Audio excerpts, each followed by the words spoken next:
first of all, I'd like to tell everybody in here that you guys are all very visually attractive people. Okay. Okay.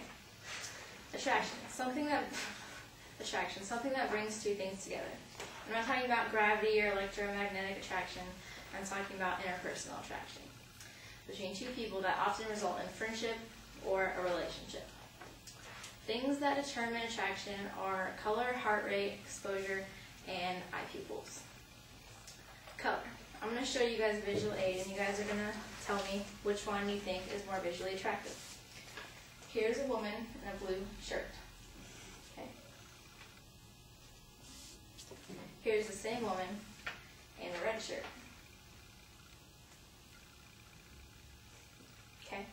Now, how many of you guys thought the girl looked better in the blue shirt? Raise your hand. Okay, what about the red shirt? Okay. Okay. According to research at the University of Rochester reported by ScienceDaily.com, men are almost 100% of the time attracted to women wearing red over any other color. Because subconsciously red is associated with hearts, love, Valentine's Day, romance, etc. And if you guys think this is like weird, it's okay, because animals are the same way too. Like in primates, monkeys, and baboons, the females turn a hint of red, like when they're ovulating, so that way it's showing them that it's time to mate. So, okay.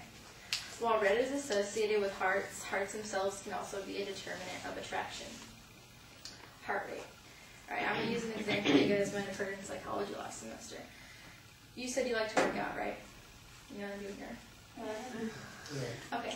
Well, pretend you're at the gym, you see a fairly attractive young lady walk by, you're going to think, damn, she's really hot. Okay? That's because your heart's beating really fast and your adrenaline's pumping more than it normally would, because otherwise you just feel like, oh, she's alright looking. Or, you know, say you're at the gym and you see a really ugly, like, drop, like, ew, like you need to look at him. It's because your heart rate is fast, you think that he's more unattractive than you normally would. So it works both ways. Okay, this is the same thing like if you're on a date and you're watching a scary movie. Heart rate can make you be more attractive to your date, because I'm assuming you would only date the movies with them if you like them. Alright. Okay, exposure. Heard the saying, he or she, it will grow on you. Well, this is fairly true. The more you're exposed to something, the more familiar with it you become. This can be described in more depth than David Holmes' Psychology 104 book. Okay. And if I showed you guys a picture of this girl every day since school started, and then, you know, she came up and tried to talk to you, you'd be way more comfortable talking to her because she looks familiar to you other than somebody that you have never seen before in your life. So this is the exposure effect.